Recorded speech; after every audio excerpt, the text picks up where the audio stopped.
В Коми приехала съемочная группа программы «Поедем, поедим». Причем она миновала столицу республики и сразу отправилась в «Жемчужину Севера». Напомним, в нашем крае передачу уже снимали. В 2016 году другой ведущий Джон Уоррен дегустировал шанги в Сыктывкаре, а после отправился на Мань-Пупунер. Продолжил изучать Коми в 2020-м уже его соведущий Федерико Арнальди, итальянец и фанат российской культуры. Первым делом в Ухте он сыграл со студентами УГТУ в живой керлинг, параллельно восхищаясь красотой северной природы. Я никогда не добрался так высоко на север. Это мой первый такой приезд так высоко. Ожидал жуткий холод.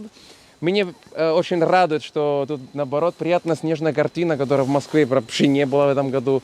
Снежок, лес. Вот. Это вот настоящая вот зима русская. Но не настолько, знаешь, страшно, холодно, что ты не можешь даже разговаривать и ходить.